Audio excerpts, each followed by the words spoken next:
From Pacifica, this is Democracy Now! The threat is real. The president has directed that the Department of Defense and the Department of Homeland Security work together with our governors to deploy the National Guard to our southwest border. A new wave of troops could soon be deployed to the U.S.-Mexico border, even as border crossings by undocumented immigrants are at their lowest levels since 1971. The move comes as a caravan of Central American migrants and asylum seekers has prompted a series of threats from President Trump against them in Mexico. We as migrants are being affected because the decisions Trump makes, we have to pay for with our lives. It's not so easy, you know. We'll get an update from a volunteer who's just returned from the Pueblo Sin Fronteras, or People Without Borders caravan in Mexico, and speak with reporter Todd Miller, author of Storming the Wall, Climate Change, Migration, and Homeland Security. Then a new expose in The Nation magazine reveals how big wireless made us think that cell phones are safe. We'll speak with investigative reporter and editor Mark Hertsgaard. All that and more coming up. Welcome to Democracy Now!, democracynow.org, The War and Peace Report. I'm Amy Goodman. The Brazilian Supreme Court has rejected an attempt by the former Brazilian president, Luiz Inácio Lula da Silva, to stay out of jail while he appeals a controversial corruption conviction. The court voted 6-5 against Lula, who had been the frontrunner in this year's Brazilian presidential election. It now appears Lula may soon be arrested and jailed. He is a former union leader who served as president of Brazil from 2003 to 2010.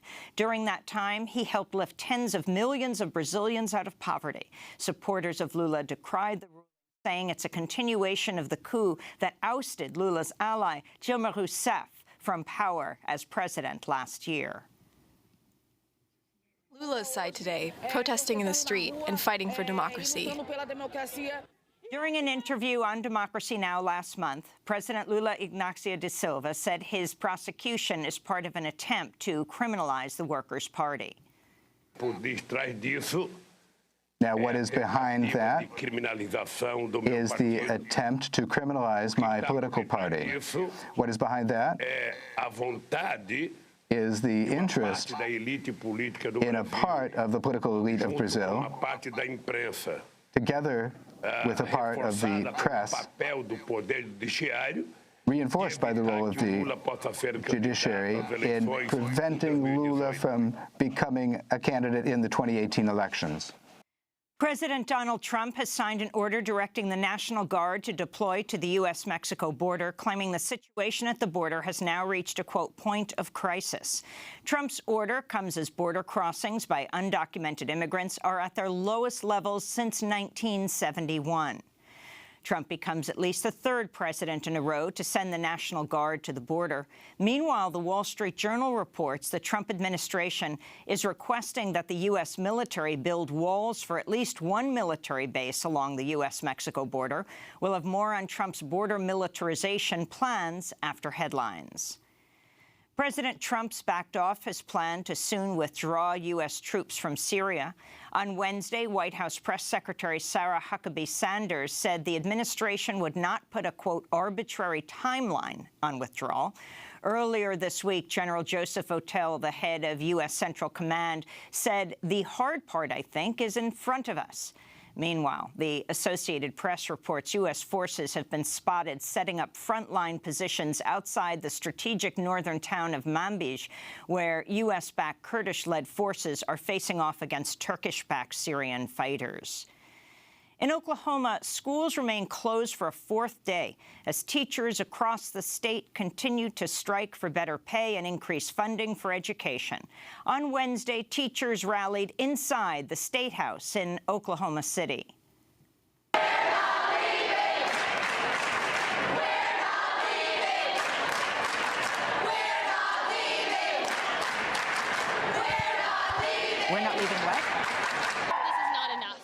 the simple Amazon bill or the ball and dice bill that's being heard in the Senate are not enough to fully fund education and to make up for the breaks and for the cuts that we've had the past 10 years. And so this is a great start, but educators will not leave this Capitol until education is fully funded again. More than 100 Oklahoma teachers has set off on a 100-mile, 7-day march from Tulsa, Oklahoma, to the Capitol building, where they'll join tens of thousands more teachers. And meanwhile, in related news, teachers' protests continued yesterday in Kentucky's capital, Frankfort. 200 protesters marched down Capitol Avenue, some invoking Reverend Martin Luther King Jr.'s legacy on the 50th anniversary of his assassination, and urging Kentuckians to fight a move to gut their pension benefits.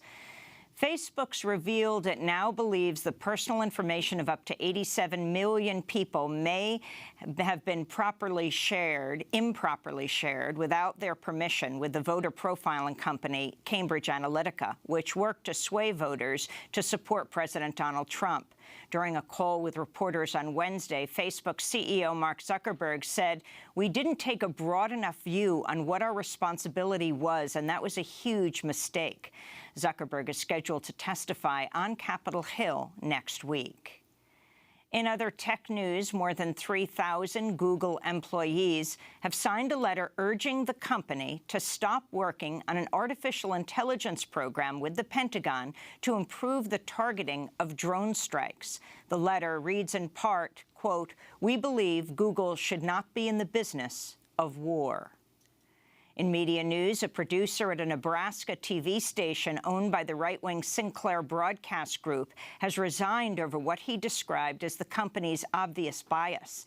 Justin Simmons says he resigned from KHGI last week. Sinclair has faced widespread criticism for ordering news anchors at scores of its affiliate stations to recite nearly identical, must-read commentaries warning of the dangers of fake news and language that echoes President Trump's rhetoric. Simmons told CNN he feels Sinclair is almost forcing local news anchors to lie to their viewers. So my heart goes out to all of those anchors who were forced to basically do it's the equivalent of a proof of life hostage video. The Israeli human rights group B'Tselem has launched its first-ever campaign to urge Israeli soldiers to refuse orders to shoot at unarmed Palestinian protesters. The group has taken out ads in major Israeli newspapers stating, quote, "Soldier, the order to use lethal force against civilians who do not pose mortal danger is patently illegal," unquote. The campaign was launched days after Israeli forces shot dead up to 18 Palestinian protesters during a peaceful demonstration in Gaza near the Israeli border. Meanwhile, the head of the Arab League has called on the International Criminal Court in The Hague to investigate Israel's role in the massacre. Macedonia has issued a formal apology to Khaled al-Masri, a German citizen who was wrongly seized by Macedonian intelligence services while on vacation in 2003, then handed over to the CIA. The CIA stripped him naked and drugged him before flying him to a secret U.S. jail in Afghanistan, where he was repeatedly tortured. 5 months later, long after the CIA concluded al-Masri was innocent, he was flown to Albania and left by the side of a rural road in the middle of the night. The U.S. has never apologized or held anyone responsible for its role in his detention and torture. A whistleblower known as the Edward Snowden of banking has been arrested in Madrid on an arrest warrant issued by Switzerland. In 2008, Hervé Falciani blew the whistle on a massive tax evasion scheme run by his former employer, the Swiss bank HSBC. Probes were launched around the world after Falciani provided French authorities with files on over 100,000 prominent clients of HSBC. While hailed as a hero by many transparency advocates, he was convicted 2 years ago of economic espionage in Switzerland. Here in New York, police officers responding to a 911 call shot dead a mentally troubled African-American man on a street corner in Brooklyn Thursday. At the time of his death, Saheed Vassell was holding a metal pipe that looked like a shower head. Police say they mistook it for a gun. The police said 4 officers, 3 in plain clothes and 1 uniformed, fired 10 rounds at Vassell Wednesday, a Jamaican immigrant. One witness said, quote, "They didn't say freeze, hands up, drop your gun, none of that. They didn't say nothing. All they did was start shooting," unquote. Vassell's father said his son is bipolar. Wednesday's shooting sparked an intense standoff between angry residents who knew Vassell and police. Will you guys kill us all? You guys kill us. A young man in his own community shot down. Yet again. Yet again. In related news, the city of Long Beach, California, has agreed to pay $2 million to the family of Marlon Secan, who was killed by police 3 years ago. Secan was a Filipino immigrant who'd been diagnosed as bipolar and schizophrenic. More than 10,000 people marched in Memphis Wednesday to honor the Reverend Martin Luther King Jr. on the 50th anniversary of his assassination. At 6:01 p.m. Memphis time, a moment of silence was held. Then bells tolled 39 times, once for each year Dr. King lived. Gatherings were held across Memphis featuring associates of King as well as today's civil rights leaders who said King's dream has still not been realized. This is the Reverend William Barber, who's leading the new Poor People's Campaign. Black people are shot in the street by police, and others, and many other people die from low wealth and low income. Nothing would be more tragic than for us now. So we must be the resurrection. California Democratic Congressmember Barbara Lee was also in Memphis for the anniversary of King's assassination. Each and every one of us must be engaged to be that light that outshines this darkness of chaos coming from the White House. And we must show the world that while an assassin's bullet killed the dreamer on this sacred ground, on this day 50 years ago, he did not kill the dream. 7 Catholic Plowshares activists were detained early this morning while staging a protest inside the naval submarine base Kings Bay in Georgia, the largest nuclear submarine base in the world. The activists entered the base Wednesday night on the 50th anniversary of Dr. Martin Luther King Jr.'s assassination. They were armed with just hammers, crime tape, and baby bottles containing their own blood. The activists said they were following the prophet Isaiah's command to beat swords into plowshares. They hung banners inside the base reading, "Nuclear weapons illegal, immoral." They were also carrying a statement that quoted Dr. Martin Luther King, describing the U.S. as the greatest purveyor of violence in the world. Among those arrested were the Catholic priest Steve Kelly, Martha Hennessy, the granddaughter of Dorothy Day, Carmen Trotta of the New York Catholic Worker, Claire Grady of Ithaca Catholic Worker, and Elizabeth McAllister, who co-founded Jonah House in Baltimore with her late husband, Phil Berrigan.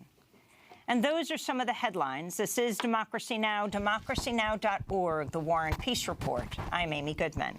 And I'm Nermeen Sheikh. Welcome to our listeners and viewers around the country and around the world. The Trump administration has announced plans to deploy National Guard troops along the U.S.-Mexico border. Homeland Security Secretary Kirstjen Nielsen described the plan to reporters at the White House on Wednesday. Security is Homeland Security, which is national security. It's not a partisan issue. It's not something we can separate out. It's core to being a sovereign nation. The president has reiterated this many times. In fact, he has specifically said that a sovereign nation that cannot, or worse not, chooses not to defend its borders will soon cease, in fact, to be a sovereign nation. The threat is real. In an effort to prevent such a consequence, the president has directed that the Department of Defense and the Department of Homeland Security work together with our governors to deploy the National Guard to our southwest border to assist the Border Patrol. The president will be signing a proclamation to that effect today. On Wednesday night, President Trump issued a memorandum ordering the Defense Secretary, head of Homeland Security, and the Attorney General to submit an action plan in 30 days that outlines how the agencies will increase border security. Meanwhile, the Wall Street Journal reports the Trump administration is requesting that the U.S. military build walls for at least one military base along the U.S.-Mexico border. In remarks on Tuesday, Trump suggested he was open to sending the military to the U.S.-Mexico border to do what immigration authorities could not. We don't have laws. We have catch and release. You catch and then you immediately release, and people come back years later for a court case, except they virtually never come back. So we are preparing for the military to secure our border between Mexico and the United States. We have a meeting on it in a little while with General Mattis and everybody, and I think that it's something we have to do. The move comes as border crossings by undocumented people are at their lowest level since 1971. The National Guard has been used in recent years for surveillance and intelligence on the border, but not direct law enforcement. In 2014, former Texas Governor Rick Perry placed 1,000 troops along the border to respond to a spike in crossings by unaccompanied migrant children. Texas state troopers also assist Border Patrol. President Bush sent 6,000 troops to the border in 2006, and President Obama dispatched 1,200 more troops in 2010. Meanwhile, on Wednesday, Mexican President Enrique Peña Nieto told reporters he was still waiting for clarification on Trump's plan. It hasn't happened yet. And should it eventually happen, given the clarification that the Mexican government has sought from the U.S. authorities on these statements, Mexico will outline its position. Hopefully, clarification arrives soon. Hopefully, we have the clarification that we want so we can orient our position regarding this decision to militarize the border. Thank you. President Trump's vow to further militarize the U.S.-Mexico border comes as he's railed against a caravan of more than 1,000 Central American migrants on a 2,000-mile journey to the U.S. from the Mexico-Guatemalan border and threatened to derail the North American Free Trade Agreement, NAFTA, if they're not stopped. We'll talk more about the caravan in our next segment. But first, we go to Tucson, Arizona, where we're joined by Todd Miller, journalist and author who's reported on border security for over a decade. His most recent book, Storming the Wall: Climate Change, Migration, and Homeland Security. He's also the author of Border Patrol Nation, Dispatches from the Front Lines of Homeland Security. And he's one of 4 investigative reporters who just received the 2018 Izzy Award. Welcome to Democracy Now!, Todd. Why don't you start off by talking about the significance of President Trump's many tweets, a tweet storm over the weekend after meeting with a number of Fox anchors and administrators, and then the announcement yesterday by the Department of Homeland Security that those troops could arrive as early as last night on the border. Sure. Good morning. Yeah, the president really does have this remarkable ability to make things more grandiose in a way than they really are. What I mean by that is that through his tweets and through his declarations of the last few days, the president makes it seem like we're sending the U.S. military will be sent to the U.S.-Mexico border to clash with the very caravan that he's been talking about, basically hundreds of people who are facing persecution and conditions of poverty in their home countries and in Central America. But what really is going to happen is the National Guard will probably be sent to the border. It's not clear how many troops will be sent there yet. And they will play a role as they have in the past, which is a support role with the U.S. Border Patrol and border apparatus. Basically, they can't make arrests and they can't do like patrolling and make arrests on the ground. And so what it does is actually it frees up what is more emblematic of the current militarization of the U.S. border, which is the actual Border Patrol itself. And the Border Patrol it does patrol the border, not only just the boundary line, but in 100-mile jurisdictions with extra constitutional powers, meaning that the Border Patrol can do things above and beyond what normal law enforcement can do. They can put up checkpoints. They do roving patrols. They can pull over people for, reasons of even national security reasons. And so what the National Guard presence will do, because they are restrained by the 19th century law, the Posse Comitatus Act, which restrains the military from doing policing in the country, it frees up what is basically an agency that's self-defined as a paramilitary agency.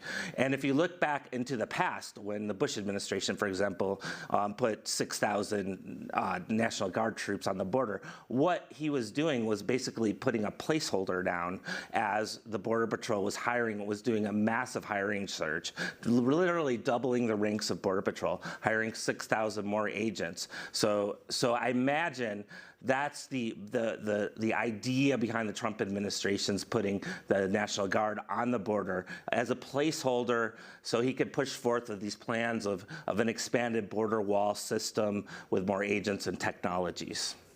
Well, let's go back to Homeland Security Secretary Kirstjen Nielsen speaking Wednesday about President Trump's plan to deploy the National Guard along the border. In the meantime, the President has directed the National Guard personnel be deployed to the southern border. The Department of Defense, as you know, has long supported the efforts of DHS to protect our nation's borders. This includes ongoing counter-narcotic missions, infrastructure construction, persistent surveillance operations training, and aerial support throughout the Western Hemisphere. The Department of Defense is a longtime partner of the Department of Homeland Security, and I thank them for their support. While plans are being finalized, it's our expectation that the National Guard will deploy personnel in support of CBP's border security mission. It will take time to have the details in place, but we are beginning today and we are moving quickly. We are anxious to have the support. So, Todd Miller, could you respond to what the Homeland Security Secretary said, and also elaborate on what you've said in the past, namely that there's been a steady expansion of the militarized U.S. border apparatus in the last 25 years. So what is Trump proposing that will further militarize the border, and what, in fact, has happened in the last 25 years? Yeah, that's an important, really important point. Over the last 25 years has been the most massive expansion of the U.S. border enforcement apparatus that we have ever seen in U.S. history. So when Trump, even before Trump set foot in the White House in January of 2017, he had at his disposal this gigantic apparatus. And to give you an example of what the kind of expansion and the bolstering that we've seen over the years. In the early 1990s, there were about 4,000 U.S. Border Patrol agents. Now there are about 21,000. So it's a five-fold increase. Customs and Border Protection, which is the parent agency of the U.S. Border Patrol, is the top federal law enforcement agency in the country. They have about 60 to 65,000 agents. It not only includes the Border Patrol, but there's an Office in Air Marines, which is basically a domestic Navy and Air Force, and they have special forces units. The budgets for border and immigration enforcement in the early 1990s, the annual budgets were about $1.5 billion with the Immigration and Naturalization Service. Now, or in 2017, if you take the budgets of Customs and Border Protection and Immigration and Customs Enforcement and combine them, it is $20 billion. That's a 13-fold increase. That $20 billion is more than all other law enforcement agencies combined. And that's the FBI, the DEA, the U.S. Marshals, all other federal law enforcement agencies combined. Their budgets in 2017 came to about $15.5 billion. So U.S. border and immigration enforcement has become a priority of the U.S. federal government. The Trump plans would be to what I can see, and looking at the National Guard troops as a sort of placeholder, they'll come in and do kind of surveillance work and all the different things that was mentioned in that clip. And as a placeholder, I believe, and it remains to be seen, but the central to the Trump presidency, his candidacy before that, is this idea of a border wall. And I would go further to say a border wall system, because that's what Customs and Border Protection is saying.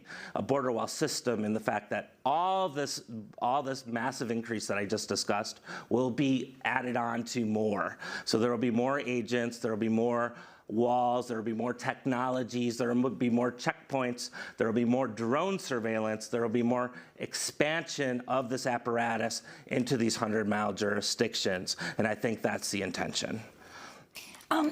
Let's turn to a clip from the Fox News Weekend segment that reportedly sparked President Trump's flurry of tweets about the need to take action on the U.S.-Mexico border. An army of migrants is literally marching or riding or making their way from, is it from Honduras? From all of them from Central America. The big question is, what happens when they do arrive in the U.S.? I know they want to seek protection, but they won't necessarily get that. Well, no, they're going to be arrested. I mean, you can't illegally come to the United States. Will they, though? I don't know. What do you think? If there's a small migrant army marching toward the United States peacefully, but wants to cross our borders, how should it be handled? So we're going to talk about this delegation, this what he calls caravan that's making its way through Mexico in our next segment. On Wednesday, Trump tweeted, quote, "Our border laws are very weak while those of Mexico and Canada are very strong. Congress must change these Obama-era and other laws now. The Democrats stand in our way. They want people to pour into our country unchecked. Crime. We will be taking strong action today." And on Tuesday, Trump said the military would be used to guard the U.S.-Mexico border. We have no border because we had Obama make changes. President Obama made changes that basically created no border. It's called catch and release. You catch them, you register them, they go into our country. We can't throw them out. We have very bad laws for our border, and we are going to be doing some things. I've been speaking with General Mattis. We're going to be doing things militarily. Until we can have a wall and proper security, we're going to be guarding our border with the military. That's a big step. We really haven't done that before, or certainly not very much before. So there you have President Trump and what he has been focused on, talking about Mexico breaking up that caravan. We're going to talk about it in our next segment, but that's clearly what he's been talking about all weekend. Todd Miller, can you talk about the effect of Fox, also his senior advisor, as his visors drop by the wayside every single week, it seems, advisors leaving him from the White House. Who's left is Stephen Miller, who is well known as a fierce anti-immigrant hawk. Yeah, just listening to that clip and the language that's being used, like the language, there's an army, quote unquote, army of migrants coming north, and just the kind of that language of there's this threat coming from afar, and they're coming to get us, and it seems like Trump. You know, and the Trump administration and obviously his advisors like Stephen Miller, they use that sort of rhetoric to then promote, you know, this further buildup of the apparatus. And in reality, I know you're going to be talking about the caravan in the next segment, but are the right questions being asked? When you talk about the caravan, and it was interesting, he said, an army of migrants is coming north, and then he said peacefully, and is like, what do you mean? Is it peacefully or army? But the real, like, the fundamental questions of, like, this idea that massive socioeconomic political problems, like the problems that are facing the people coming from Central America, problems that come from deep historic roots of U.S. policy in Central America, you know, that those people, that the idea of their migration and their you know, their pain and suffering is going to be, you know, solved by a border wall. And mind you, I forgot to mention this huge point. There is a border wall. It's interesting, like Trump in his clip, he's saying, well, there's nothing. He's always saying that there's almost nothing there, and there clearly is a U.S. border wall. There's almost 700 miles of it. It's walls and barriers and strategically placed. And he said weak laws. Well, the kind of strategy that the border's been under for the last 20 years has been prevention through deterrence. So you put on these walls and reinforce it with Border Patrol agents and technologies, and people circumvent these areas and go into the desert and places that are deadly. And the remains of more than 7,000 people have been found in the U.S. borderlands since these quote-unquote weak laws were put into place. So these weak laws are deadly laws, right?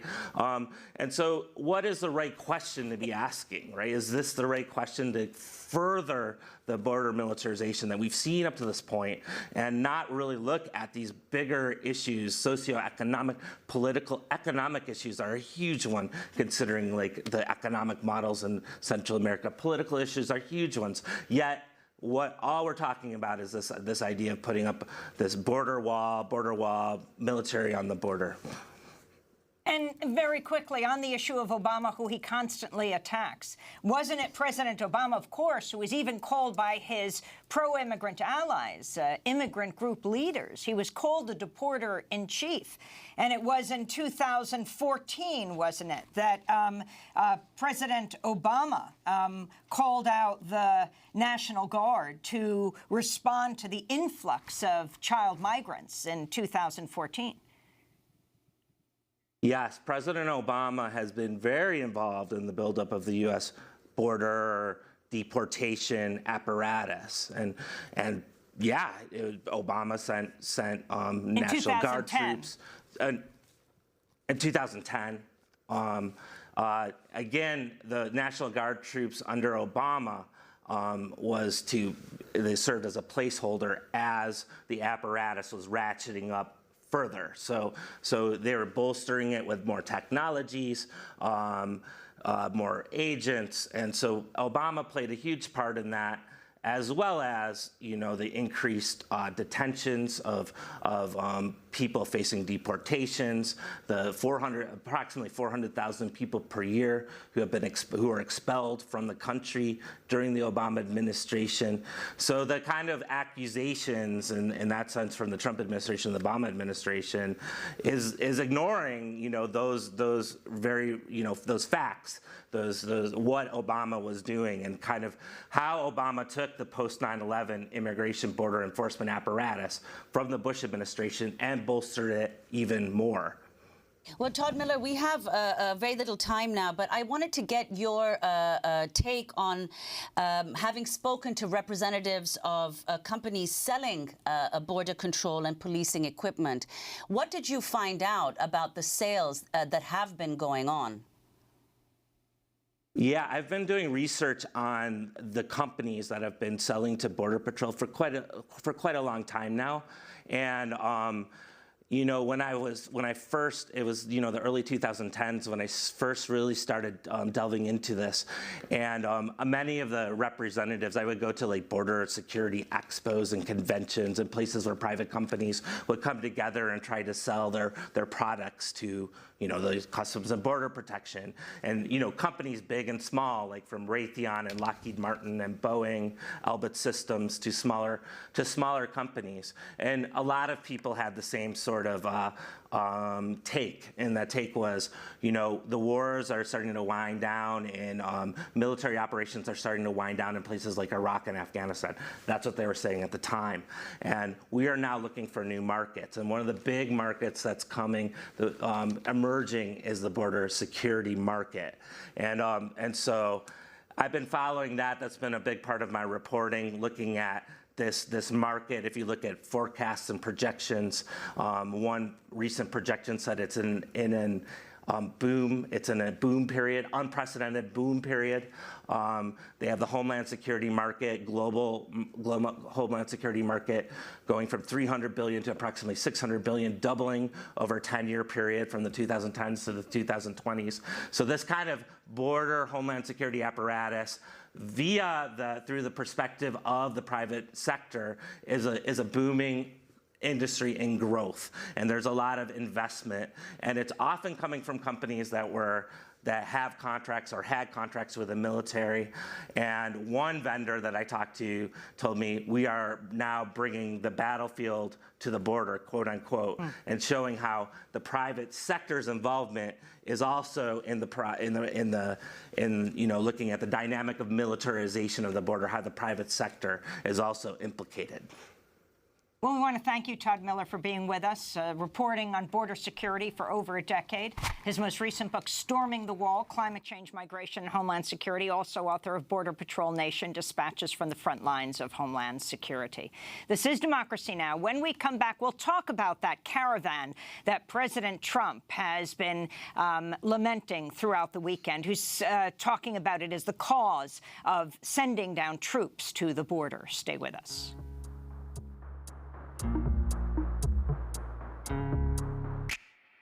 Me atrevo a pisar sobre el río al ver que mi sueño es fallido.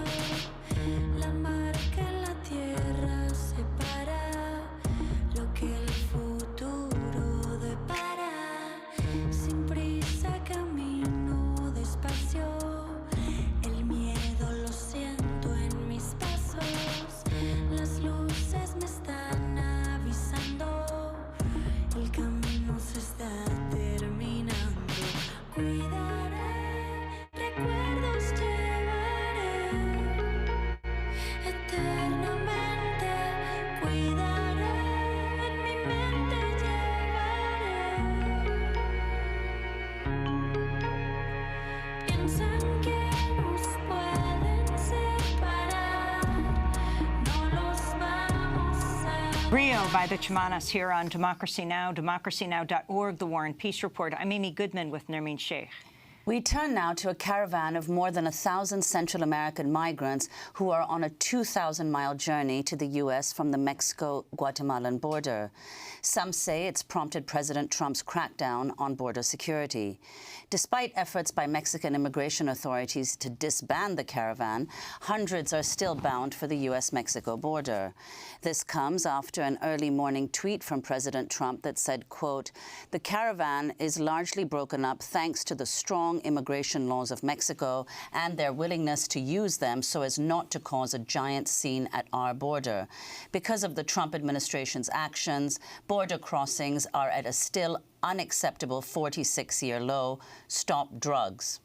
Trump's tweet followed a flurry of threats that began on Easter Sunday to tear up the North American Free Trade Agreement, NAFTA, unless Mexico agrees to join his crackdown on immigration. By Tuesday afternoon, Trump had taken credit for the reduced number of migrants in the caravan. So a lot of things are changing, but I've just heard that the caravan coming up from Honduras is broken up, and Mexico did that. And they did it because, frankly, I said, you really have to do it. We're going to have a relationship on NAFTA. We're going to have to include security in NAFTA. So Mexico, very strong laws, and that's the way it is. So it looks like it's been broken up. On Tuesday evening, Mexican Foreign Minister Luis Videguerra tweeted, quote, "Members of the Way of the Cross caravan dispersed gradually on their own accord.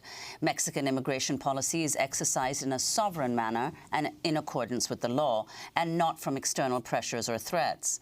On Monday, Mexico's National Institute of Immigration told BuzzFeed News it will allow some migrants, including pregnant women and people with disabilities, to remain, while others will be allowed to apply for humanitarian visas. This is Georgina Garibo, coordinator of the group People Without Borders. Migrants should not be abandoned because of some tweets and political heat. It's very characteristic of Donald Trump to govern via tweets. And these tweets on many occasions have created a number of inexplicable problems. I think this is one of those cases, creating a xenophobic, racist wave against the people of Central America and Mexico. The group People Without Borders, that's Pueblos Sin Fronteras, has organized the caravan since 2010 to draw attention to the right to seek asylum and refuge. This year, its members are disproportionately from Honduras, which remains in political upheaval after the U.S.-backed right-wing President Juan Orlando Hernandez was inaugurated for a second term despite allegations of widespread voting fraud in November. A common chant by many caravan members is Fuera Joe, meaning out with Joe, the J-O-H, are the initials of Juan Orlando Hernandez. Well, for more, we're joined in San Francisco by Arturo Vizcarra, a volunteer with People Without Borders, just returned from the caravan. Welcome to Democracy Now!, Arturo. Explain what this caravan is, the fact that it's gone every single year, and Trump's singular focus on this caravan. Yes, good morning. Well, the caravan, similar caravans have existed for a long time. There was some even in the 80s, but the current iterations have been going on for the last 5 years. First, as you know, it's a symbolic gesture of the migrants, terrible journey through Mexico, since it's fraught with danger, with so many, some estimates at 10,000 migrants and refugees being killed or disappeared every single year in Mexico. Originally, I think it was more seen as something both symbolic as well as gathering people together for safety in numbers, given that they were already going to be making the journey, and that on their own it is much more dangerous. I think a little bit that's changed recently is that I think it's not really necessarily correct to call it a caravan to the U.S.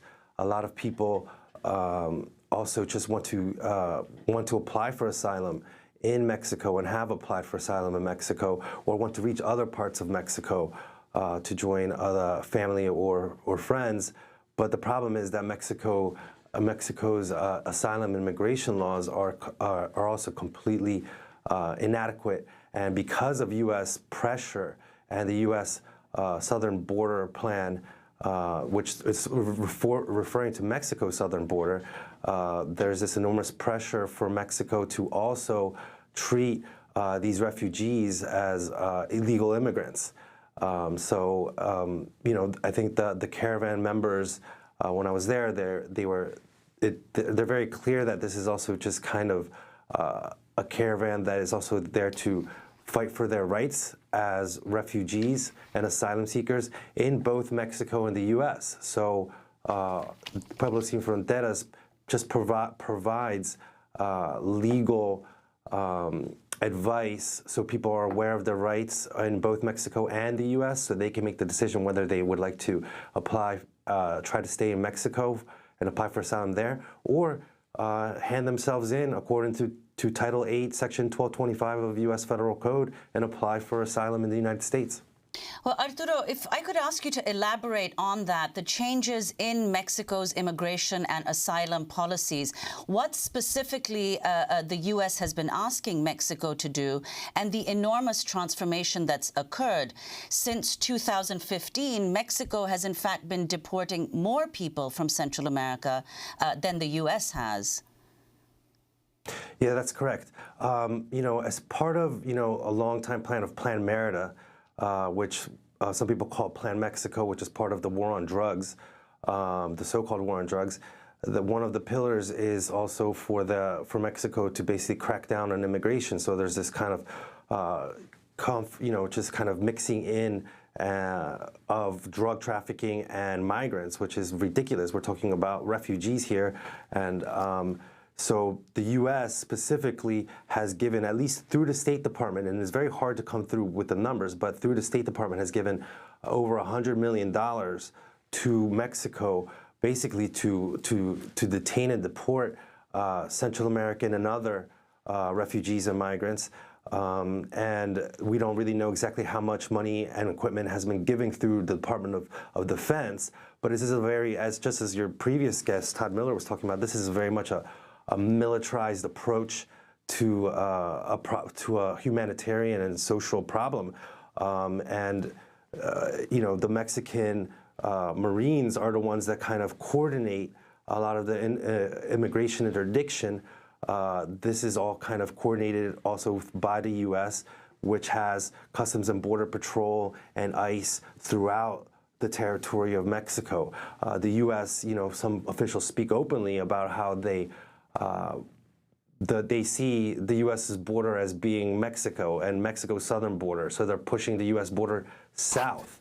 So it's pretty ridiculous of Trump to say that Mexico hasn't done anything. Mexico has been flagrantly violating the rights of Central American asylum seekers at the behest of the U.S. At the same time, Mexico has a long-time problem of discrimination and bias and violence towards Central Americans. And now they're once again doing Trump's dirty work. And the U.S.'s dirty work and further violating the rights of Central American asylum seekers. I want to turn to Caravan Coordinator Ireneo Mujica, speaking Tuesday after Donald Trump announced he would send troops to the U.S.-Mexico border if the caravan isn't stopped. If Trump wants to protect his border with the military, then he should do it. The refugee caravan will not go up against the military, and nobody's thinking of going to the border and crossing like in an action movie. No, sir. If a person in the caravan asks for humanitarian assistance at the border, as set out in international law, then they can. Secondly, if Trump wants to use us as a case for his border wall, if he wants the military in place, then do it. If he wants his wall, then he should build it. A group of more than 500 Central American migrants apparently broke away from the caravan and reached Orizaba, hundreds of miles southeast of Mexico City, late Tuesday. They were able to reach the small town via train, but were stopped by Mexican officials. Two migrants, Henry Estuardo and El Salvador and Sebastian Cervantes from Honduras, described what happened. There were like 15 immigration officials waiting to grab us, but considering that there was a group of about 500 of us, 532 of us, they couldn't grab us. Later they climbed aboard the train cars and started throwing all of our things and our food on the ground. The officials wanted to take us off the train, but we resisted. Sadly, they did manage to make us get off the train. We had to walk really far to get to this town where we were getting help with food, clothes, water, and even shoes. Arturo Vizcarra, we only have a minute to go, but if you could tell us where the caravan is now and what you expect will happen, and whether you think a broader discussion is happening about the reasons why, and this was an issue Todd Miller also raised, the reasons why these migrants are coming forward and appealing for asylum on the border. Well, it's a little unclear what's happening. Obviously, the Mexican government has tried to disband the caravan. Right now, we're continuing. There's a legal forum being held in Puebla, Mexico. So hopefully even some of those migrants that kind of separated will also be able to reach that this weekend, where with U.S. and Mexican legal experts will help them better understand their rights and be able to make decisions for themselves and their families as to what they want to do. As Ireneo said, there's it's perfectly legal, again, to apply for asylum at the border. I think most importantly, the last thing that we would like to discuss would be just that the U.S. is responsible. We're seeing the real-time effects of U.S. foreign policy, of not just the 2009 coup in Honduras that has unleashed a wave of repression and economic violence and political prisoners since, for now, 9 years, but now these people that are on this caravan self-describe as refugees of the dictatorship of Juan Orlando Hernandez, who obviously is only in power because he fixed the elections. And the U.S., in the middle of this crisis, instead of standing for democracy in the hemisphere, quickly recognized this government, also certified its human rights record so that they can continue receiving military aid and other aid. And it's up to us to also demand that there be an end in the support of the Honduran dictatorship. If you don't want more refugees coming to the border or coming to Mexico, then you should stop with your policies that create the refugee crisis. Arturo Vizcarra, I want to thank you for being with us just back from the People Without Borders caravan in Mexico. Thank you very much for joining us. This is Democracy Now! When we come back, is your cell phone dangerous to your health? We'll be joined by investigative reporter Mark Hertzgaard. Stay with us. Caravana Migrante 2018. Ven, únete y acompáñanos, que la lucha es de todos, pueblo sin frontera. Un sueño que llevamos todos, nosotros los centroamericanos, no saben cómo sufrimos, no saben. Nos matan porque nos asesinan, si somos la esperanza de América Latina. manchada de rojo está en la frontera, porque ahí se mata a la clase obrera. Porque nos matan, porque nos asesinan, si somos la esperanza de América Latina. Manchada de rojo está en la frontera, porque ahí se mata a la clase obrera. Y no tienen conciencia, nos hemos visto obligados a tomar rutas peligrosas, donde hay abuso y mucha violencia, y el gobierno se queda callado y no dice nada. Son muchos los hermanos que en el camino han quedado, unos mutilados y otros nunca los encontraron. Queremos justicia, tenemos derecho a la vida y emigrar todos con dignidad. Sí. Hermanos mexicanos, ustedes también son latinos. Caravana Migrante, that's Migrant Caravan, 2018 by Jimmy Golden, a member of the 2017 refugee caravan. He wrote and recorded the song about migrants' fight for justice through caravans. This is Democracy Now!, the War and Peace Report. I'm Amy Goodman with Nermeen Sheikh. 95 out of every 100 American adults owns a cell phone today. And worldwide, 3 out of 4 adults now have cell phone access. The wireless industry is one of the fastest growing on Earth, raking in annual sales of $440 billion in 2016. But are cell phones safe? Well, a new investigation by The Nation suggests that's a question that cell phone giants prefer you don't ask. The article by journalists Mark Hertzgaard and Mark Dowie is headlined, "How Big Wireless Made Us Think That Cell Phones Are Safe." The article notes that cell phones were first marketed to U.S. consumers in the 1980s without any government safety testing. Then, a decade later, one of the industry's own hand-picked researchers, George Carlo, reportedly told top company officials, including leaders of Apple, AT&T, and Motorola, that some industry-commissioned studies raise serious questions about cell phone safety.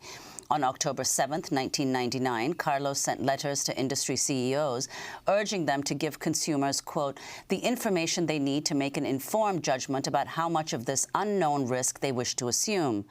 Instead, the Cellular Telecommunications and Internet Association reportedly tried to discredit Carlos' findings and had him physically removed from its premises during its annual conference in February 2000. The Nation magazine investigation notes Carlos' story evokes eerie parallels with 2 of the most notorious cases of corporate deception on record, the campaigns by the tobacco and fossil fuel industries to obscure the dangers of smoking and climate change, respectively.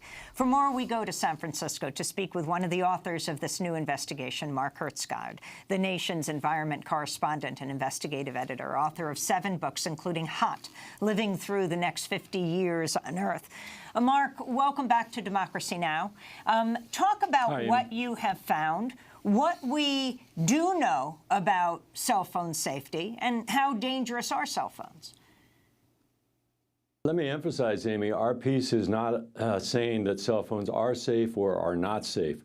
Our piece is an investigative expose showing you how the cellular industry has worked for 25 years behind the scenes to convince you that cell phones are safe, when in fact, if you look at the independently funded science, the picture is a lot more mixed than that. And as you mentioned, there's that smoking gun letter, I should say, from George Carlo in 1999 telling the CEOs of all these big companies, look, this stuff is raising serious questions, especially about kids and cancer and genetic damage. And I think that's the real parallel with both big oil and big tobacco.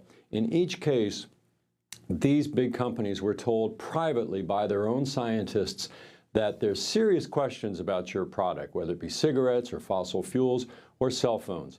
And in each case, those executives decided not to share that with the public, but rather to keep that information to themselves while telling the public and telling the press and telling policymakers there's no problem. There is a lot of evidence suggesting that we need to be a lot more careful about these cell phones. The World Health Organization has listed them as a possible carcinogen. And just last week, here in the United States, the National Institutes of Health had a major study peer-reviewed about cell phone radiation. And the peer-review scientists, who are independent of government, said that there was, quote, clear evidence, unquote, that cell phones can cause cancer. And that is something that you have not read in the American media. And I have to say that that's another part of this story, Amy, is how the U.S. news organizations and journalists have been hoodwinked yet again by a corporate propaganda campaign where we listen more to what the industry says than to what independent scientists are saying. And Mark, could you talk a little about the way in which wireless industries have tried to influence the scientific research on the effects, possible effects of cell phone use? Sure. The term that they use is wargaming. They have wargamed the science. That comes from an internal memo in 1994 from Motorola, a major cell phone manufacturer, which at that point was already facing lawsuits from customers claiming that their brain tumors had come from Motorola-supplied equipment. Wargaming means a number of different things. It means funding science that is friendly to industry. It means discrediting science or attempting to discredit scientists that are critical of industry. And it means trying to put industry-friendly scientists on key advisory boards, such as the World Health Organization. And our piece in The Nation magazine documents how when the World Health Organization was preparing in the year 2011 to render a judgment on how likely cell phones are to cause cancer, the industry made sure to get a number of its scientists onto the advisory boards that consulted with the WHO on that decision. And that is contrary to the conflict of interest rules that the WHO has, but the industry managed to circumvent those. It put money into that process. And at the end of the day, in 2011, the WHO, World Health Organization, called cell phone radiation a possible carcinogen, but a number of the scientists who were on that committee, who we interviewed, said that they wanted to call it a probable, and one scientist even wanted to call it a known carcinogen. So later this year, the WHO is going to revisit this question of cell phone radiation, and they told us that they will look very carefully at this recent study from last week by the National Toxicology Program of the U.S. government that found clear evidence that cell phones can cause cancer. Mark, you wrote the industry's also mounted a campaign to discredit Leonard Hardell, a Swedish professor of oncology serving on the working group. Hardell's studies, which found an increase in gliomas and acoustic neuromas in long-term cell phone users, were some of the strongest evidence that the group was considering. Gliomas, acoustic neuromas, explain what they are and what you feel has been suppressed or discredited. Well, Leonard Hardell, the Swedish scientist you mentioned, Amy, he was the one scientist on that WHO committee who wanted to call cell phone radiation a known cancer risk. Not probable, not possible, but known. That would be category 1. And he did that on the basis of his studies of gliomas. They are a nasty brain tumor, brain cancer, partly because it's very difficult to treat them. It's not like a specific sort of nodule that you can take out. They kind of leak through the brain in long strands. And Hardell was especially concerned about what this means for children. And I should note here, Amy, that you know, the United States is quite different than other advanced countries on this. In Britain, in France, in Israel, the governments have issued very strict limitations on cell phone use by children. In the public schools in France, there are no iPads. There is no wireless, partly for the reasons of addiction, but also because of these concerns about health. And in the case of Leonard Hardell in Sweden, once he started to publish those findings in 2002, the industry immediately mobilized to have two of their industry-friendly scientists immediately put out a paper condemning Hardell.